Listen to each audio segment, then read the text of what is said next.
Nay, maniligaw ko nga pala. Hi tita, ako nga pala si Enzo, ang soon-to-be jowa ni Scarlett. Enzo? Anak, di ba yan yung anak ng mayor?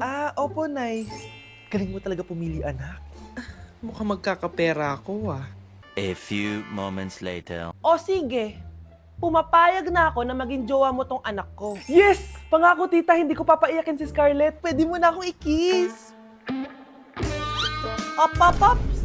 May bayad ang kiss sa anak ko, ha?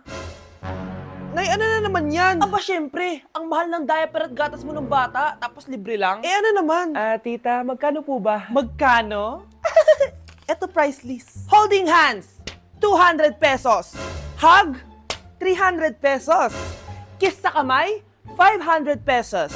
Kiss sa noo, 700 pesos. Kiss sa lips, 1,000 pesos. At kung makikipag-date kayo sa isa't isa, 3,000 pesos at dapat sagot mo yung bill, ha? 3 hours lang yon. Kung mag-extend ka, pwede naman magbayad ng additional. At bawal tumawad. Pili ka na lang. Ngayong mahal naman, Diyos ko. Ano naman? Business is business. Kailangan ko ma-ROI mga nagastos ko sa'yo. Ito po tita, cheque. Unlimited kiss na yan, na. Cheque? Kahit gumawa pa kayo ng 10 anak. 1 million ba to? Ano to?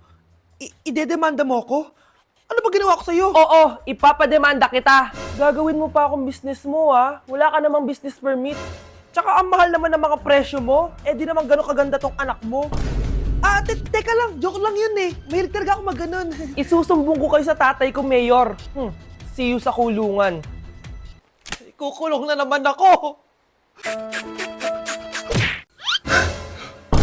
Ang dami na namang hugasin! Anak, maghugas ka ng plato dito? Sige po, Nay.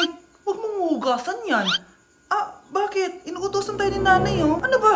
Nakakapagod maghugas ng plato. Anak, okay ka lang? Okay lang ako, Nay. Nay, pwede ba akong sumama sa gala ng mga kaibigan ko? Ay, hindi pwede. Gabi na, oh. Delikado na sa labas. Sige po, Nay. Anong sige? Huwag mong papakinggan yan. Sumama ka. Pero tama si Nanay. Delikado na lumabas. Hindi mo ba naintindihan, ha? Masaya doon. May inuman. Madaming lalaki. Anak, pa-check up na kita. Ay, di na, Nay. Okay lang ako. Anak, eto na pagkain mo. Bitawan mo ko. Nasasaktan ako. Bakit? Makulit ka, di ba? Sabi kong ayaw ko maligo. Ano ba? May putok na ako. Maligo na tayo. Ayoko! Anak, ano nangyayari sa'yo? Hayaan mo sila. Huwag mo silang papakialaman. Dahil isa ka din naman may saltek. Pero nag-aalala lang naman ako sa anak ko. Nagmana lang naman yan sa'yo. Nay, may saltik ka din?